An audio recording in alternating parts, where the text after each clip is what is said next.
Hey everybody, Aaron Berk here at Harlan J. Berk Limited.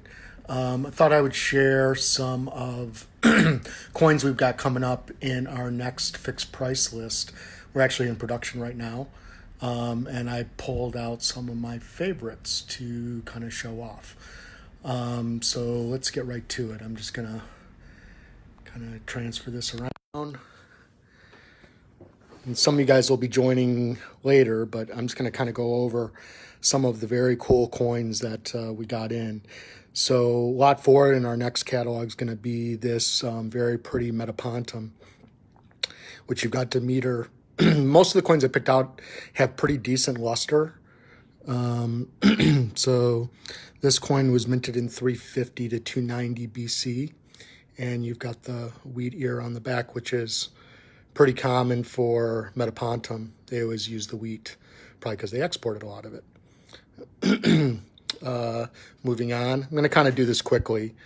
Here's a very nice thurium, beautiful helmet, a lot of the wreath there, and you've got a budding bull on the reverse with a fish below.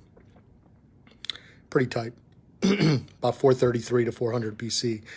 One of the classic rarities in the Greek series are the coins of Croton, which are done in incuse. So they kind of look like they were a one-sided coin, but actually they're two separate dies minted together. But you've got this beautiful tripod here and really beautiful luster. It's just really beautiful classic Greek art. And this is from about 530 to 500 BC. Again, just beautiful luster. I showed this coin back in New York when we bought it. This is one we cracked out of the slab, and you've got Syracuse Decca Dram here. This is a signed die of Euenetos. So you had two artists, Euenetos and Kimon. What's great about this coin is often these decadrams, they come with rusty dies, and especially on the quadriga side, because the dies were actually brought back out after time, so they rusted and they restruck the coins. So you'll get a lot of pitting. This one doesn't have any. So obviously this is beautiful style. The only problem is that the rider's off here, and you've got the Victory, who's also off, but otherwise really pretty.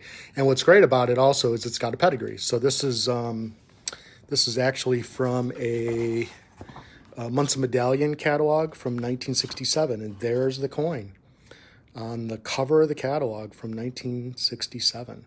So for all you pedigree guys out there, that's about as good as it gets. I picked this up at New York. I thought that was, pretty common, but nice style. Syracuse tetragram, 474 to 450 BC. Pretty relatively inexpensive. I think we're going to ask about $1,475 for that. Again, pretty reasonable. This is a fantastic acanthus. So you've got the lion attacking the bull, and then you've got an incuse on the back with the city name. But what I really wanted to point out with this, one, it's got all the luster, which is really fantastic, all the details there. And what's cool is, I'm going to kind of move over here. Look at this antiquity that I have. Look familiar? So obviously this is Greek terracotta, and they were copying the coins of acanthus. So, I mean, look at that. Pretty cool, right? I think that's awesome. So when I saw that, I knew exactly what it was at the time.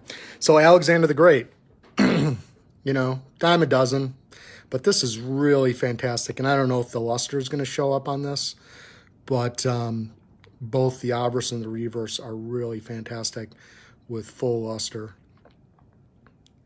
And when I talk about luster, there's kind of a sheen to the coin. It doesn't have any roughness to it, and just quality is amazing. We have a collection of these Ephesus bees. So the city of Ephesus always used a bee on all their coins, and these are small early drams from the 5th century BC. And there's two different dies for them. You've got closed wings, and then you have ones that are open. So I think these are pretty cool, and they're in use again. But early types from this period, and very popular for that reason. The coins of Chrysos. So I forget what this one is. This is a 1/6 stater. So Chrysos did all kinds of denominations, and my father actually did put together one of the best collections of these in existence, because they were gold and silver, and they actually transferred to one another and had all the denominations. So, and they go all the way down to a 1/24 stater. Look how small this sucker is. You can even see it. Really, I think I might have it upside down even. It's hard to tell on the phone. There we go. You can see how small the denominations. Chrysos is a pretty smart guy, having all the denomination, all the exchanges.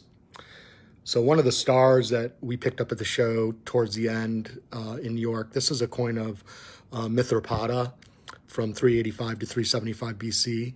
And you think that's the nice side? That's the nice side. Really beautiful quality artwork. And again, this one has a very cool pedigree.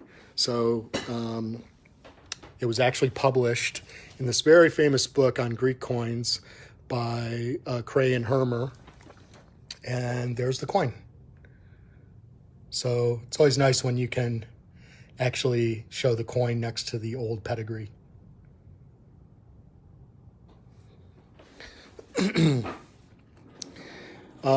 These are very nice coins of Alexander, but I picked them out because I just think that the quality is really outstanding. These really have all their luster. I'm just going to kind of quickly go through. The artwork's incredible on these. Really high quality. The coins of Eucratides, this is kind of an interesting die. We picked this up also at the show. You'll see a lot of these on the market. This is actually the last of issue for this guy. And you can see his face is really long and looks much older. And so my father kind of believes, and I think he's probably right, that this is probably a realistic portrait of Eucratides later in life, based on the fact that all the other portraits have him young or just look totally different from this. So that might be a realistic portrait of him later in his reign. All you Jewish fans out there, so there's a Jewish War Year 2 shekel. Very popular. We love to have these in stock whenever we can. We've got a really cool collection of brockages. So brockages are basically error coins from the ancient period. So you'll see the obverse actually repeated, and that's an error. We've got a small little collection of them. So from Republican all the way, I think there's maybe 5 to 6 coins in there in this sale. There's about 150 coins total. Nice quality Mark Antony. All the different legions you can get. Here's another coin of Mark Antony, but in a bronze, done in Phoenicia. These are pretty rare. You don't get them too often. Quality's quite good for one of these. Hardly ever come up.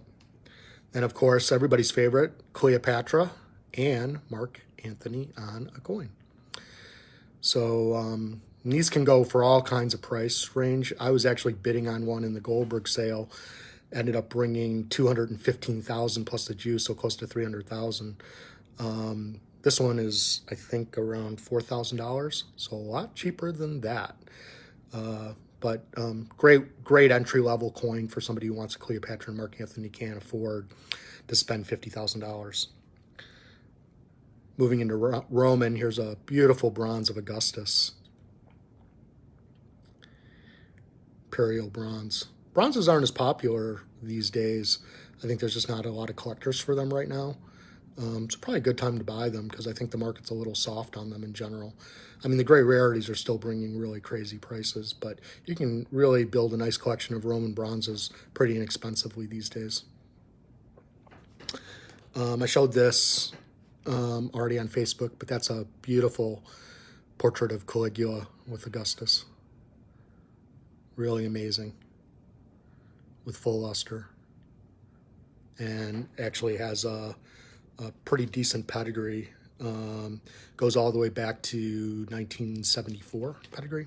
Not pre-70 still, but pretty cool. This actually came from an Ars Classica sale to Galba.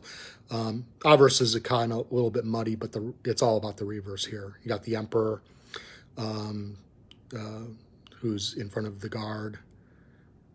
And this has a pedigree to the 1920s of an Ars Classica sale. Didn't pull that catalog out, but we have it. Beautiful Otho. I'm going to move a little faster because I think I'm going too long here. I just had a lot of really cool coins in this sale. Beautiful Vespasian again. Really beautiful luster. Judea Capta. I think this is cool. I picked that up at the show also. It's a Hadrian Aureus, and it actually has a rare reverse on there. It's the Temple of Hercules in Spain. Not an expensive coin. Here's another Hadrian, provincial type, Roman Egypt, but an amazing lighthouse. So that's the famous lighthouse at Alexandria. And this one is far more detailed than what you typically see. Provincial lovers. There's a Gordian, the third, with Serapis. Really well done. Couldn't pass that one up. Byzantine lovers. There's a amazing Justinian from 527 to 565 AD with beautiful luster on the coin as well. And finally, I just picked this because I think it's really well done. Beautiful Constantine the Eighth with a beautiful portrait of Christ, well-centered, with very nice detail on both sides. Okay, guys. Well, these will probably be coming up next week, so watch for it. And if you have any questions, hey, Mike, how you doing? And if you have any questions, just message me or follow us on Roundtable TV because I'll be posting this there as well. Take care, guys. Bye.